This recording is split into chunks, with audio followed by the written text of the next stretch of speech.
আচ্ছা আমরা thank you so much যে আমার ইন্ডাস্ট্রির সব পপুলার মানুষরা মিস বাংলাদেশের মতো একটা শক্তিশালী মাধ্যমে তারা সাপোর্ট করতে চলে এসেছে এবং এই যে নেগেটিভ নিউজ এগুলোর কারণে যে আসলে আমাদের নারীরা পিছিয়ে যাচ্ছে তারা সেটা রিলেট করতে পারছে। I am really thankful to them. বাস্তব যেটা আমার জীবন অনেক বড় একটা হুমকির মুখে পড়েছিল এবং অনেক অনেক মানুষের ধারণা ছিল যে বাংলাদেশি মেয়ে সে তো এই সিচুয়েশন থেকে বেরিয়ে হতে পারবে না। দ্যাট ইজ সো রং।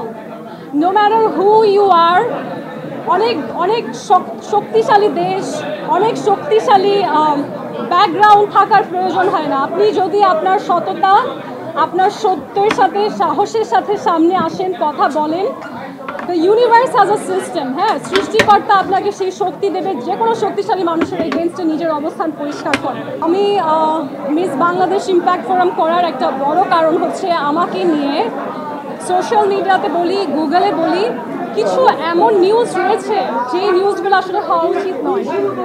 আমি চাই আজকের পর থেকে যখন কোনো নারীর নাম আপনারা শোনেন মেঘনা আলমের মতন, সেই নারীকে নিয়ে তার সাথে কি ঘটেছিল প্রশ্নের আগে আপনারা প্রশ্ন করেন এই নারী কে।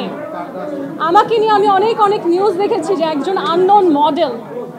আপনারা আজ থেকে জানেন আমি মডেল তো নই, অনেকেই আমরা অনেক সময় শখে ফটোশ্যুট করি, আমার ভাই বোন খালা অনেকেই করে, ইনফ্যাক্ট এই যে সাংবাদিক আপুরাও করবে। ইটস গুড, আমি যদি মডেলিং করিও সেটা তো খারাপের কিছু নয়, অনেক ভালো বিষয়। ইনফ্যাক্ট আজকে আমরা দেখেছি যে মডেলরা কত সুন্দর ও স্মার্ট হয়, কিন্তু সেই মডেলিং ইন্ডাস্ট্রিতে আমি নেই। বাস্তব যেটা, আমি মিস বাংলাদেশ ফাউন্ডেশনের চেয়ারপারসন। আমরা সোশ্যাল ডেভেলপমেন্ট গোলস নিয়ে কাজ করি।